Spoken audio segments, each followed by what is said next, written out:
Sejam muito bem-vindos ao Classe Literária, um podcast de análise de livros que visa, através das obras analisadas, constatar algumas especificidades e factos da realidade política atual. Desta vez, iremos falar sobre populismo e Donald Trump, através de uma obra chamada Populism, A Very Short Introduction, ou Populismo, uma breve introdução. Espero que apreciem. You're the sweetest thing I have ever known, and to think that you are mine alone. There is no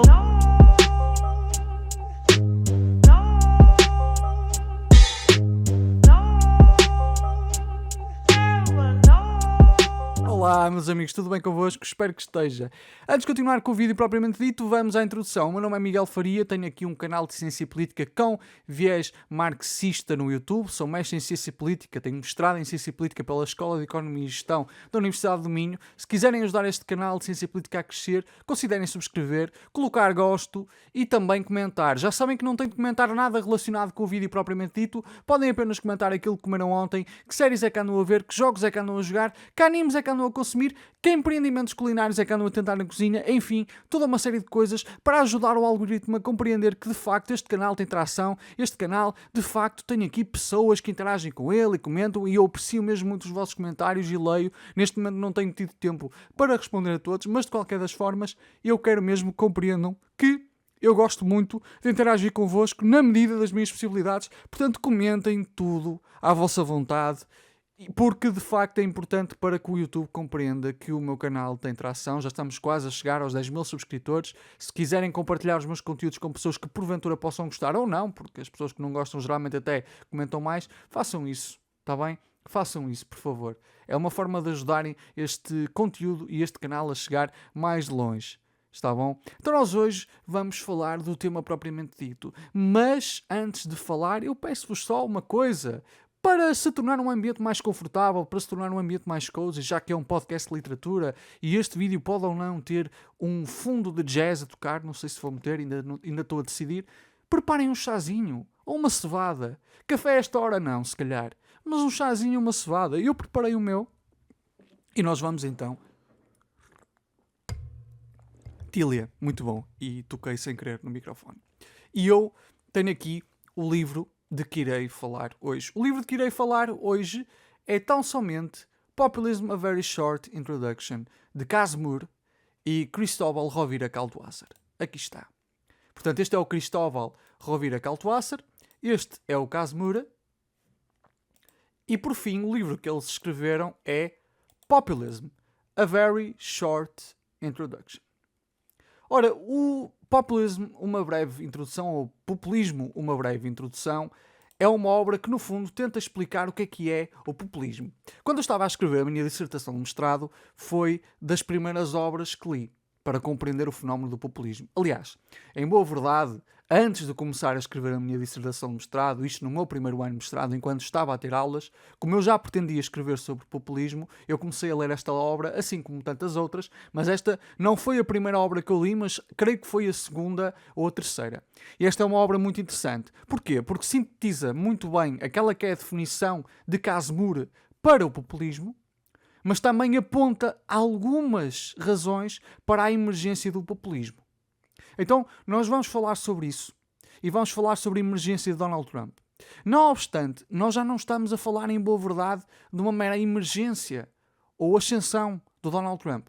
Nós estamos a falar da reascensão, porque a ascensão do Donald Trump, propriamente dita, ocorre em 2016, quando ele finalmente é eleito pela primeira vez como presidente dos Estados Unidos. Nós tivemos um período de interregno em que um homem senil, Joe Biden, esteve no cargo e agora, com o fracasso dos democratas, voltamos a ter Donald Trump no poder, e isto é claramente um reforço ideológico para o avanço do populismo de direita no mundo e particularmente na Europa Ocidental, onde o populismo de direita tem tido uma prevalência muito, muito grande. Então, nós vamos falar sobre este livro, não de um ponto de vista daquilo que explica apenas a emergência dos populismos, mas particularmente aquilo que causa a sua reemergência. Porque uma coisa que eu tenho notado, meus amigos, é que parece que nós estamos a repetir a mesma conversa que tivemos em 2016 com a emergência do Trump, ou depois o mesmo discurso reciclado que tivemos para falar da ascensão de Bolsonaro, se não me engano, em 2018. Parece que sempre que um populista emerge ou reemerge, os temas da opinião pública e particularmente aquilo que é difundido pelos meios de comunicação são sempre os mesmos. E parece que não se acrescenta nada. Parece que já andamos aqui há 20 anos, porque em boa verdade já há o caso do Jörg Haider, já há casos bastante antigos como o do Pim Fortuyn e do populismo, e parece que andamos aqui há muito tempo peço imensa desculpa, a discutir sexo dos anjos. Parece que andamos aqui a falar exatamente da mesma coisa, a andar às voltas e não conseguimos compreender o fenómeno. Então, convém nós agora falarmos das coisas compreendendo que nós já não estamos apenas num espírito de época populista, mas num espírito de época prolongado do populismo de direita particularmente. Então é preciso nós compreendermos não apenas o que é que causa a emergência dos populismos, mas também aquilo que causa a sua prevalência, aquilo que causa o seu prolongamento e também a sua reemergência. Ora, durante muito tempo convencionou-se que os fenómenos populistas eram efêmeros. E eram. De facto, os fenómenos populistas têm uma tendência, por exemplo, quando chegam ao poder, acabar por se esgotar. E isto foi o caso de determinados fenómenos. Nós até podemos dizer, em bom rigor, que foi o caso de Donald Trump. Só que, de alguma forma, alguma coisa mudou. Porque, apesar de Donald Trump ter perdido a reeleição, a verdade é que se reelege na eleição a seguir. Isto demonstra que, se calhar, estas figuras têm uma capacidade de permanecer que nós acreditávamos que não era possível. Então é preciso mesmo discutir isto. Vamos começar pelo início. Isto é um tema que eu domino bastante. Populismo é a área que eu domino bastante na ciência política, porque eu li centenas de obras sobre populismo e centenas de artigos académicos para poder fazer a minha dissertação de mestrado. Portanto, estou aqui a falar de cabeça, só para avisar que, como isto é um podcast, não terá a mesma edição que os videoensaios, não é? Que o Pura Ideologia, a minha nova série de videoensaios. Isto sairá também no Spotify mais tarde.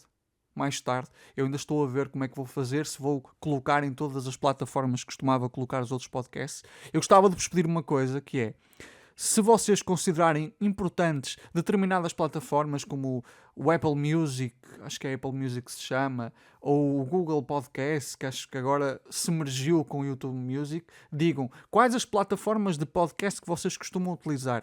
Esse feedback, ou melhor, essa resposta da vossa parte, vou deixar de usar anglicismos, é muito importante para eu perceber onde é que vocês querem isto, além do YouTube. Porque às vezes ouvir um podcast é mais prático se for, por exemplo, numa plataforma como o Spotify, que mesmo não tendo o Premium, vocês podem simplesmente desligar o ecrã do telefone e isto continua a correr em background. Compreendo que seja mais agradável a experiência, ou mesmo para vocês ouvirem no carro e assim, ainda que já dê para ligar o Bluetooth do telemóvel e ouvir através do YouTube. Mas não é isso que importa. O que eu quero é que vocês tenham uma experiência agradável. Portanto, espero que já tenham preparado o vosso chá. Vamos passar à primeira coisa. O que é populismo, afinal? Ora, o populismo é aquilo a que um autor chamado W.B. Gelley vai chamar um conceito essencialmente contestado. O que é um conceito essencialmente contestado?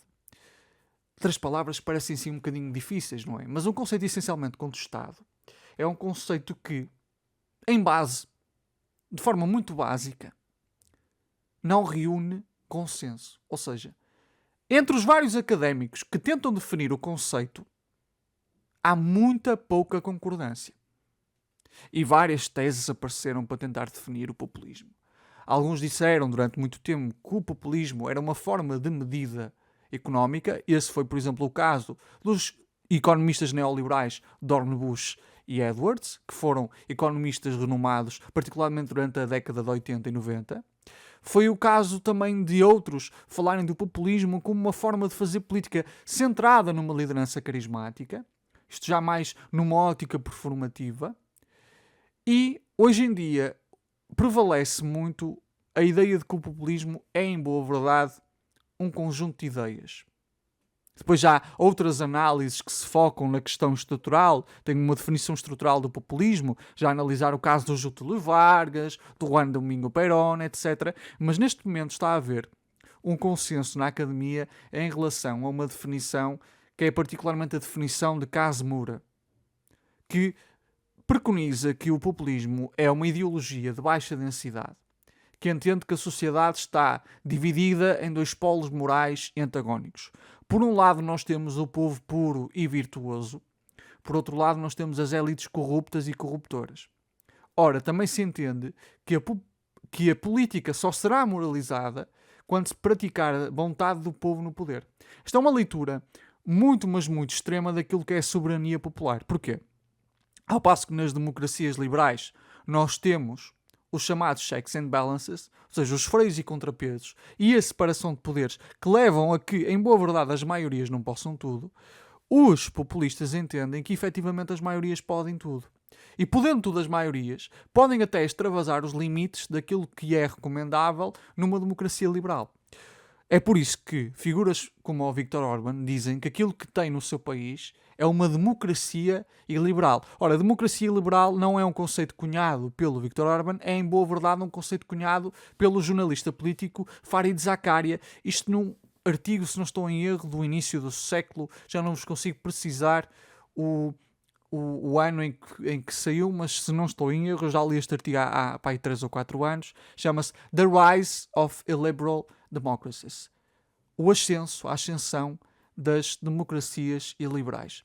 Ora, com esta leitura da soberania popular, vai resultar também uma leitura muito manicaísta do mundo. Manicaísta no sentido de interpretar que o mundo é uma luta constante, a política é uma luta constante entre bem e mal. E, portanto, de um lado nós temos um polo, que é o povo. O povo, de onde emerge a soberania popular, uma leitura à partida plenamente democrática, é um ente que não é capaz de falhar. É um ente que tem uma sabedoria inerente e que, portanto, a melhor maneira de governar será praticar a soberania inerente do povo no poder. O povo, geralmente, para os populistas, nunca é a totalidade do povo. Os populistas de direita vão excluir minorias de género, vão excluir minorias de raça, vão excluir uma série de atores, até muitas vezes por questões de divergência política, que não consideram fazer parte do povo. Eu já vou chegar lá. Mas agora vamos falar sobre as elites. Porque se nós falamos das elites, vocês perguntam-me assim. Sim, mas Miguel, repara, o marxismo também não fala de elites. A classe burguesa, em boa verdade, não é uma elite de um ponto de vista económico, uma vez que assambarca a maior parte dos recursos que nós produzimos e assambarca os meios de produção. É um bom argumento. De facto, a elite burguesa, ou a classe burguesa, constitui uma forma de elitismo baseado na questão económica, ou baseado na questão socioeconómica, se nós também levarmos em consideração a dominação ideológica e assim. Mas os marxistas não têm uma leitura moralista da coisa. Os marxistas não acreditam que o burguês é inerentemente mau, que o burguês está comprometido com o mal, ou com Satanás, ou com o diabo, ou com esta leitura divina manicaísta do mundo. Os marxistas acreditam que existe uma divisão social do trabalho e que enquanto existem aqueles que produzem, existem aqueles que, em virtude da sua propriedade, se apropriam do fruto do trabalho dos trabalhadores. É uma leitura completamente diferente. Os populistas acreditam que existe uma divisão moral, existem os bons e os maus. Os bons são o povo, os maus são as elites. E os populistas de direita geralmente não visam as elites económicas. Os populistas de direita geralmente visam muito mais a classe política e, por outro lado, a classe mediática. Reparem que o Donald Trump sempre se dirigiu muito àquilo que considerava ser a mídia liberal, os meios de comunicação liberais. E atenção que liberal nos Estados Unidos quer dizer democrata, que quer dizer estar mais à esquerda do Partido Republicano, não é a mesma coisa que ser liberal na Europa, vocês têm de levar isso em consideração. Portanto, eu vou dizer assim, os meios de comunicação identificados mais com o Partido Democrata eram altamente atacados pelo Donald Trump. Incluídos nesses meios de comunicação estava, obviamente, a CNN, que provavelmente foi o meio de comunicação mais atacado por Donald Trump em 2016. Mas muitas outras pessoas foram atacadas, particularmente vários comediantes que fizeram muitas piadas sobre Donald Trump e não preveniram peço desculpa, a sua ascensão, como o caso de John Oliver ou mesmo Jon Stewart, foram atacados por Donald Trump. Então há aqui dois entes em particular que são visados pelos populistas de direita. Por um lado, existe uma classe política que é considerada corrupta de um ponto de vista moral e não apenas pelo simples facto de ter praticado corrupção. A corrupção está no facto de subverter a vontade do povo. E depois temos aqui uma elite mediática que está comprometida com a classe política para a proteger e apenas passar uma versão que, lá está, agrada essa classe política da história e da vivência em sociedade. É por isso que hoje em dia nós temos um fenómeno muito grande em Portugal de rejeição dos atuais dados sobre a imigração. Quando apresentamos dados sobre a imigração não ter nada a ver com o aumento da criminalidade, as pessoas rejeitam. Quando nós demonstramos que, de facto, os imigrantes contribuem bastante para a segurança social, previdência social para os camaradas brasileiros, as pessoas rejeitam. Nós estamos aqui perante uma situação em que as pessoas começam a questionar até que esses dados que, sendo académicos, são disponibilizados pelos meios de comunicação, são falseados de modo a comprometer uma verdadeira interpretação daquilo que é real. E muitas dessas pessoas vão entender que o populista, neste caso, no caso português, André Ventura, é o único capaz de demonstrar a realidade tal como ela é, porque também é o único capaz de intuir a verdade que se encontra no povo, a verdade que se encontra neste ente moral que é o povo.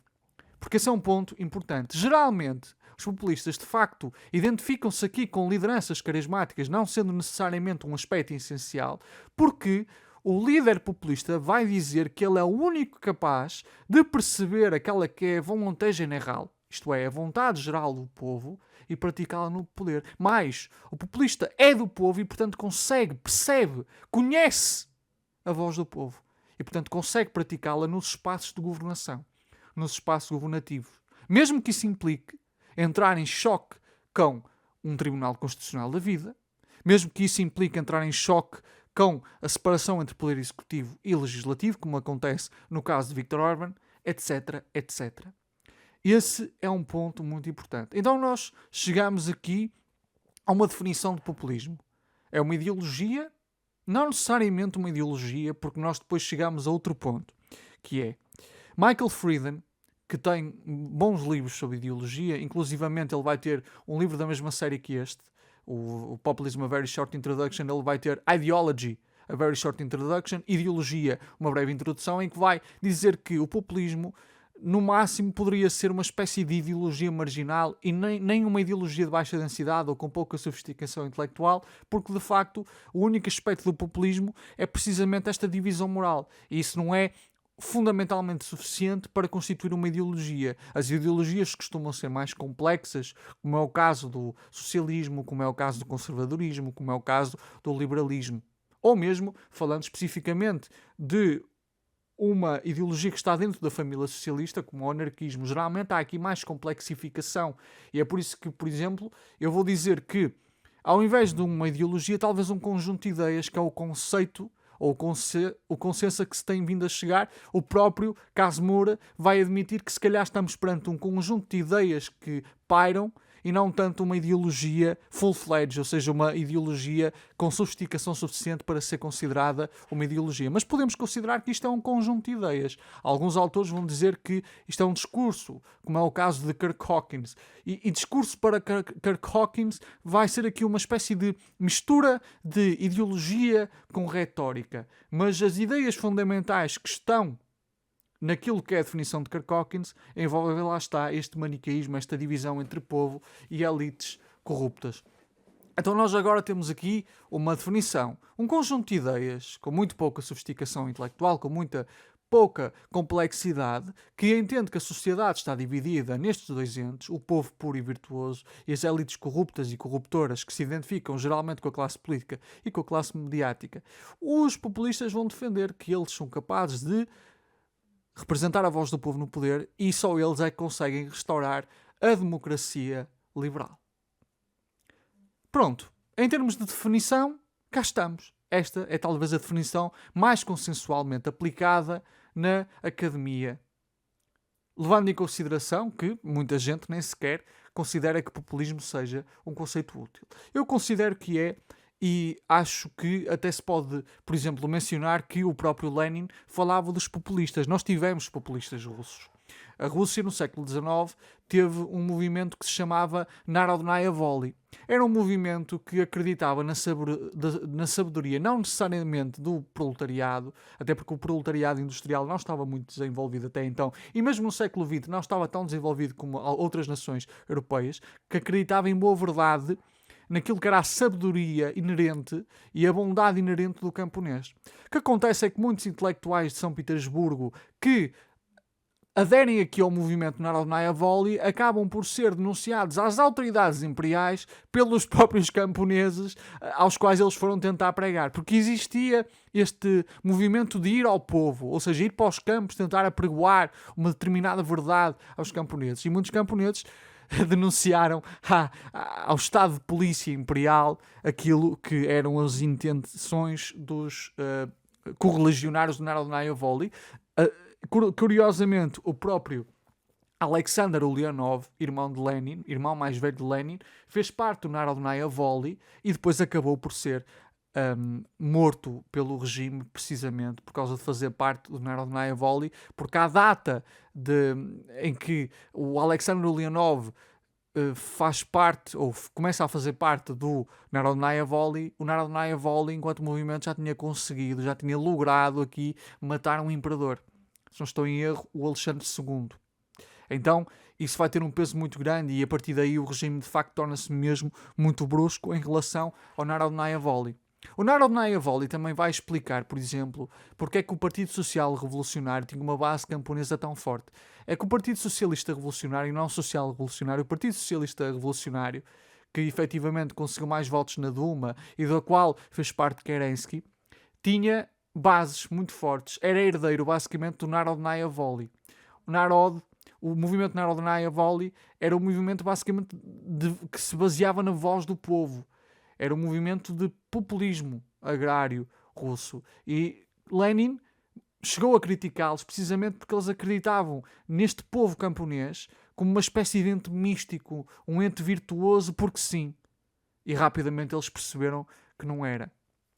Ora, muita gente não acredita no termo populismo, acha que é um conceito que não faz sentido e prefere chamar apenas fascismo a estas levadas da nova direita, que muitos chamam de direita radical e outros vão chamar de extrema-direita. Eu posso falar disso noutros vídeos e em outros vídeos eu já falei que existe aqui uma diferenciação que o Tribunal Constitucional Alemão faz sobre direita radical e extrema-direita, mas convém agora, independentemente do nome que chamemos aos bois, e bois não com uma conotação errada, o nome que chamamos às vacas, por assim dizer, mais do que falar sobre o nome que nós damos ao fenómeno, precisamos de tentar discutir porque é que ele emerge, reemerge e permanece. E eu diria que, neste momento, aquele que tem vindo a ser o principal executor do modelo democrático liberal, do regime liberal burguês, é precisamente esta versão do liberalismo que é o neoliberalismo. É isto, na minha concepção, que leva a que exista uma segunda crise do regime liberal. A primeira crise do regime liberal dá origem à ascensão dos fascismos e esta segunda crise está a ser apropriada por estas figuras que são muitas vezes chamadas populistas de direita, populistas de extrema-direita, populistas de direita radical, etc, etc. Os nomes vão variar consoante a literatura, consoante o académico. Eu acho que o caso Moura não vai longe o suficiente a falar da questão do neoliberalismo. Aliás, o caso Moura vai tentar descrever algumas razões no seu livro para haver, de facto, este problema da ascensão dos populismos. E uma coisa que ele vai dizer é que existem épocas populistas, existem eras populistas que são causadas por uma crise de representatividade na democracia liberal. Ou seja, o nexo de representatividade que constitui uma espécie de contrato social entre os representantes e os representados atinge um ponto de crise que é evidenciado pela ascensão dos populistas. Ora, esta falta de nexo de representatividade resulta numa percepção da população que aqueles que são os representantes eleitos não estão a corresponder às expectativas da sociedade. E ficamos assim. O que nós temos de perguntar é: e peço imensa desculpa que eu estou sempre a tocar no micro, espero que isto não esteja a dar feedback. O que nós temos de perguntar é, ok, tudo bem, eu compreendo, Cássio. De facto existe aqui um nexo de representatividade que tem vindo a ser cortado. Mas se existe uma falta de representatividade, a que é que se deve essa falta de representatividade? Se, neste momento, ao contrário, por exemplo, daquilo que eram as sociais-democracias europeias do século passado, os representantes não estão a conseguir atender às expectativas da população, por que é que isso acontece? E a minha resposta situa-se no neoliberalismo. O neoliberalismo causou aqui uma desestatização muito grande do Estado Social. O neoliberalismo fez avançar uma série de medidas que causaram um retrocesso naquilo que era a atenção que o Estado dava àqueles que efetivamente colocavam os órgãos do Estado no lugar onde estavam, portanto, aqueles que votavam nos seus representantes eleitos. O neoliberalismo, ao instituir aqui esta pluralidade de bancos centrais independentes, ao tentar aqui impor este aperto fiscal muito grande, estas regras fiscais que às vezes sufocam completamente o investimento do país e geram crises na balança de pagamentos, vai cada vez mais acabar com a agência política daqueles que são os nossos representantes eleitos. E vai muitas vezes conferir a nossa capacidade de decisão a uma elite de tecnocratas. A um conjunto de tecnocratas, a um conjunto de técnicos, que em boa verdade também têm agência política e muitas vezes são influenciados pelos empregadores anteriores, porque eles vêm frequentemente do mercado. E esta elite de tecnocratas acaba por tirar a agência política daqueles que eram os nossos representantes em aspectos que são fundamentalmente importantes. Sem o controle da política económica, nós não conseguimos atender a uma série de expectativas da população. No caso da América Latina, por exemplo, o consenso de Washington foi uma grande forma de instituir o neoliberalismo naqueles países. Foi uma grande maneira de obrigá-los a aplicar regras de controle fiscal, obrigá-los a adotar políticas de Banco Central que, em boa verdade, quase que caducam a capacidade de emissão monetária que esses países têm, etc, etc. Então a capacidade da agência política, através da política económica, vai ser altamente frustrada pelo neoliberalismo. Altamente frustrada.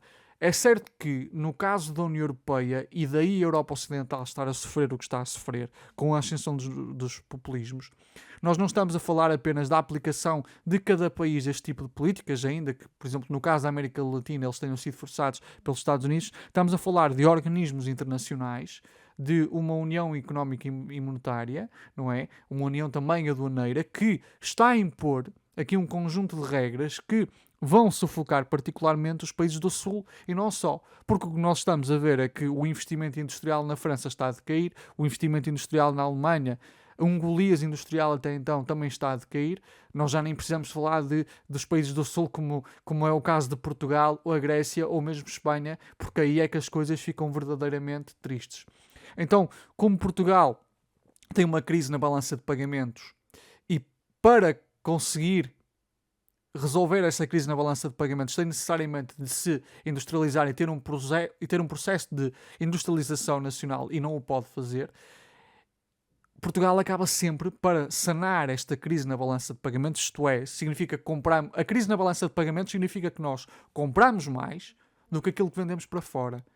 E então, se nós compramos mais do que vendemos, significa que nós, para fazer face a tudo o que compramos, temos de recorrer ao crédito.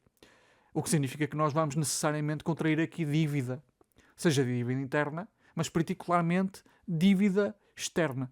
Estando nós sujeitos a isso, temos um fator de aperto considerável. É que, por um lado, não temos controle da nossa moeda, portanto, não temos controle das taxas de juros, não temos capacidade nem sequer de sanar a nossa própria dívida interna através da emissão monetária, que era um mecanismo utilizado por muito tempo antes de perdermos a capacidade de emissão monetária. Também não temos a capacidade de, mesmo com falta de industrialização, desvalorizar a nossa moeda para o nosso produto ser mais barato, que também era uma política monetária utilizada para tentar de alguma forma alçar a nossa política. Nós perdemos esses instrumentos, e atenção que eu não sou economista, tenho algum domínio, mas eu sou, para todos os efeitos, mestre em ciência política. Nós perdemos esses instrumentos e para nós agora industrializarmos o país, precisamos necessariamente de contrair dívida que vai muito além daqueles que são os limites impostos pelas regras fiscais europeias.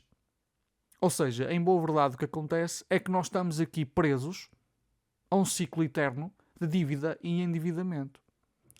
E estando presos neste processo de dívida e endividamento, nós somos um país que não consegue crescer. Somos um país que não consegue crescer. E somos um país que, pela estagnação e pelo facto de nós agora já não termos a mesma capacidade de atender a investimento como tínhamos, como por exemplo no Serviço Nacional de Saúde, etc., a população tem reivindicações que dizem respeito à qualidade dos serviços públicos, por exemplo, que não vão ser atendidas. Porque não há condições para serem atendidas. E não há magia de eficiência que se possa fazer e operações e engenharias orçamentais que se possam fazer para sanar o facto de que há determinadas áreas em que se tem, inevitavelmente, de investir mais. E não basta apenas contratar no privado, porque há determinadas áreas em que o privado não opera da melhor maneira porque o seu principal objetivo é o lucro e muitas vezes o objetivo principal do lucro pode comprometer a satisfação do bem comum. Isso acontece muitas vezes com o caso das farmacêuticas, que muitas vezes determinados medicamentos poderiam ter sido lançados, mas as financeiras que as auscultam dizem: epá, nós não vamos lançar estes medicamentos, vocês não lancem estes medicamentos, porque é muito, mas muito mais economicamente viável manter os vossos pacientes, os vossos compradores, a comprar medicamentos paliativos que vão prolongar-se pelo tempo e vão nos dar um rendimento superior. Há áreas em que temos de investir e não podemos. Isto acontece em toda a Europa. E como tal, nós não atendemos às vontades democráticas, não é? Às vontades daquilo que são aqueles que elegem os representantes, porque em boa verdade já não dispomos dos mecanismos para as atender. E isto cria um nexo de falta de representatividade. Quanto mais a política é vista como uma coisa que cabe aos técnicos e não àqueles que são os representantes eleitos. E mesmo quando os representantes eleitos se submetem aqui a uma técnica que em boa verdade é política, maior se torna o fosso entre representantes e representados e mais espaço há para que os populistas se aproveitem deste ressentimento causado pela falta de representatividade e digam assim: meus amigos, não se preocupem, que nós aqui vamos praticar a vontade do povo no poder, porque a democracia é sobre soberania popular. E este é um ponto importante e é por isso que nós temos de ter alguma atenção quando falamos desta comparação entre os fascismos canónicos e aquilo que alguns chamam os neofascismos, outros chamam direita radical, outros chamam extrema-direita. É que os fascismos canónicos tinham uma relação bastante conturbada com a democracia liberal. Os fascismos canónicos rejeitavam a democracia liberal. Só que, tendo havido a Segunda Guerra Mundial, com o fascismo derrotado, com o nazifascismo derrotado, tendo nós a memória, tendo nós aqui uma maior institucionalização das democracias liberais, os novos fenómenos da nova direita não se podem dar ao luxo de reivindicar os fenómenos passados. E, portanto, vão ter de falar a linguagem da democracia liberal.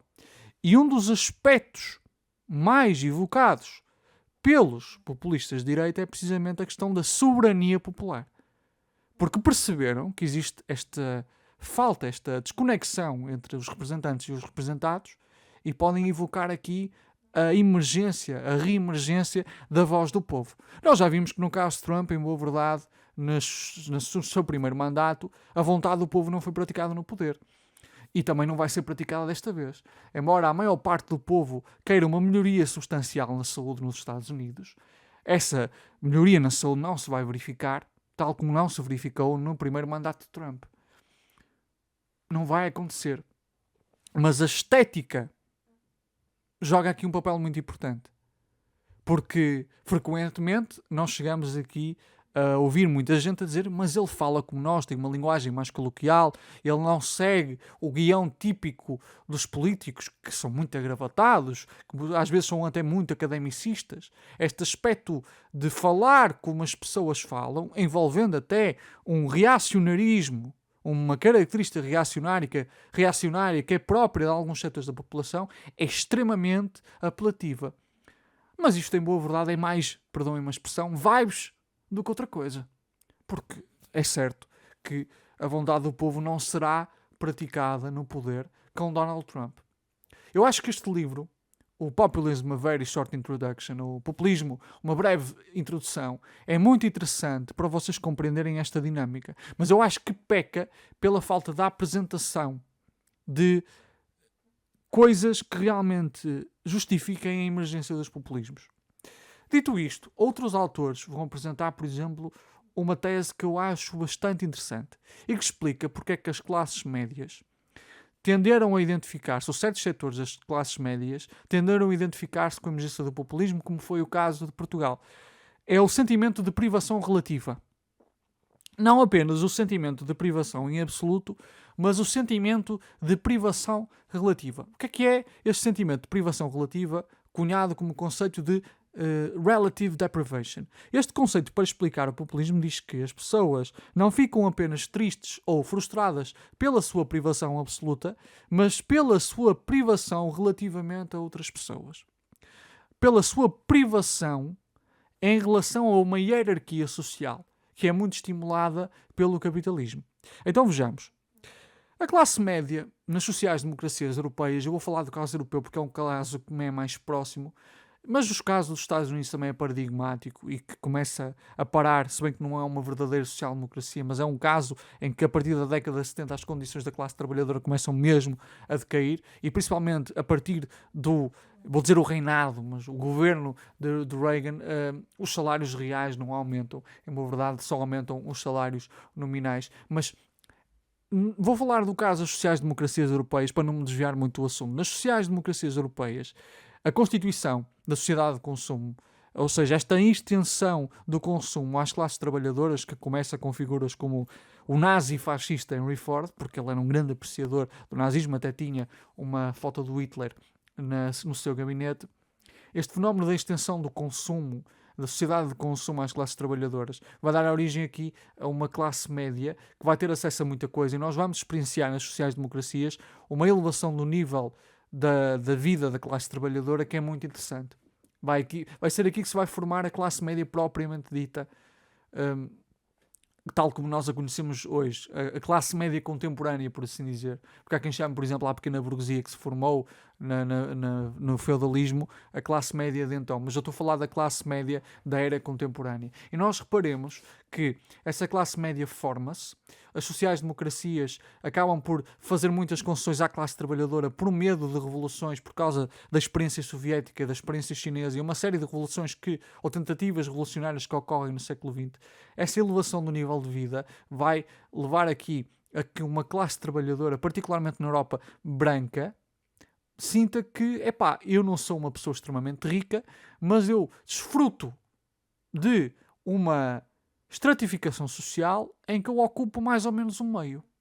Eu ocupo um meio porque, se eu trabalhar o suficiente, eu vou conseguir adquirir uma casa, vou conseguir ter um acesso mais ou menos à saúde, vou conseguir colocar os meus filhos na escola, vou conseguir que eles estudem coisa que eu não consegui, vou conseguir ter o carro, que não necessariamente o carro que eu quero ter, mas um carro talvez de média gama, aquela família típica quase americana, não é? Com a garagem, aquela casa, aquela vivendazita com um jardim ao lado, com um mexicano a cortar a relva, o Golden Retriever a brincar, talvez até uma piscina insuflável e tal. Esse sonho que nós víamos nos filmes americanos, que era um gajo que trabalhava, por exemplo, nas obras, ele chegava à casa, ou era serralheiro, ele chegava à casa e tinha ali uma vivenda, tinha ali uma garagenzita toda XPTO, tinha um Golden Retriever, um Labrador, tinha uma mulher que estava em casa a cozinhar e a mulher não tinha de trabalhar, tinha 2 filhos, um inclusivamente na universidade, e eles estavam a pagar sem problema o crédito estudantil. É claro que muito disso era ficção e a classe trabalhadora não tinha assim tantas facilidades, mas ainda assim era uma realidade mais atingível. Nas sociais-democracias europeias e naquilo que era a América pré-Reagan e pós-Segunda Guerra Mundial, havia a concepção de que ter uma casa, ter um carro e assim eram coisas atingíveis com um salário ou até com 2 salários. E então, nessa classe social, que era a classe média, não, a classe média não é uma classe social, mas uma classe socioeconómica, por assim dizer, ou seja, baseada na questão do rendimento. Classes sociais são outra coisa, envolvem a questão dos antagonismos de classe. Estamos a falar de classes do ponto de vista económico e estatístico que nós vemos no caso das democracias liberais. Essa classe média compreendia que, epá, eu não sou propriamente a pessoa mais rica do mundo, mas também não sou como aquele marginal, perdoem-me a expressão, e estou a falar do ponto de vista da classe média branca, como aquele marginal que está a dar-lhe no crack, ou está a vender drogas, ou basicamente o lumpen proletariado que recorre, por exemplo, a fenómenos como a venda de drogas, ou está nas feiras, ou recorre mesmo à prostituição. E particularmente muito desse lumpen proletariado também era, no caso dos Estados Unidos, era negro, muitas vezes era aqui uma minoria de género, etc.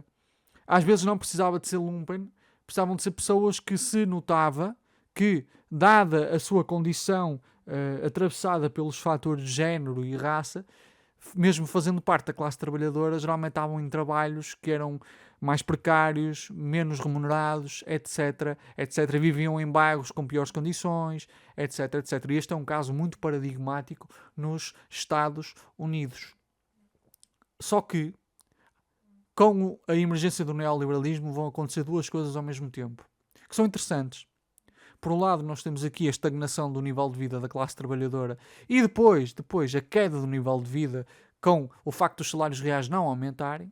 Isto vai acontecer não só nos Estados Unidos, mas em muitos países da Europa em que há aumentos, mas os aumentos já não são o que eram nos anos de ouro da social-democracia. Ao mesmo tempo que há aqui uma estagnação e, por exemplo, no caso da habitação, há uma piora muito grande naquilo que é o nível de vida, vai haver também um reconhecimento da existência e da necessidade de termos uma sociedade mais equitativa no que diz respeito à questão de raça e de género. Então, à medida que a nossa condição social de classe média vai decaindo, ou pelo menos estagnando, nós vemos que estas pessoas vão se aproximando de nós. Então nós já não temos a capacidade de olhar para baixo e dizer: epá, eu estou melhor que ele. Não, porque ele se calhar está a ganhar o mesmo que eu. O negro, por exemplo, nos Estados Unidos, ou o mexicano, está a ganhar tanto como eu. O mexicano que estava aqui a limpar-me o jardim ou a cortar uma relva, agora se calhar é capaz de ter o mesmo lugar a trabalhar num operariado tal como eu. Trabalhar num operariado. Ser parte do operariado e trabalhar numa fábrica. Trabalhar no operariado. Enfim, já não é a primeira vez que eu cometo este erro. Acontece. Ora, essa noção leva a que os populistas se aproveitem e digam: vocês sabem porque é que os vossos salários estão a decair? Porque é que o vosso nível de vida está a decair? Porque o deles está a crescer. Ao invés de dizerem que o verdadeiro problema tem que ver com o facto de haver uma acumulação cada vez maior por parte da classe capitalista, por parte da classe proprietária, a um nível de concentração de riqueza cada vez maior, e toda a riqueza nova gerada tem sido cada vez mais apropriada pelos aqueles que são chamados o 1%. Ao mesmo tempo, com a emergência do neoliberalismo e a perda de poder daqueles que são os representantes, ou a cedência de poder daqueles que são os representantes, as pessoas veem cada vez mais que não há uma verdadeira representação. Então, este aspecto psicológico é interessante e já se comprovou que, de facto, muito por causa daquilo que é a mentalidade capitalista inserida em nós e cultivada ideologicamente, é mesmo muito cativante. Esta questão da estratificação social, e nós cumprimos aqui um papel que é hierárquico, é interessante. Sabem porquê? Porque quando o Donald Trump diz assim: vamos fazer a América grande outra vez, vamos fazer Make America Great Again, ele está no fundo a dizer que vamos voltar ao tempo em que tu ocupavas este lugar, e esta pessoa ocupava isto, assim tu podias olhar para baixo. É uma espécie de restauração das hierarquias tal como elas eram. Fala-se muito de trazer as coisas para o estado natural onde elas estavam.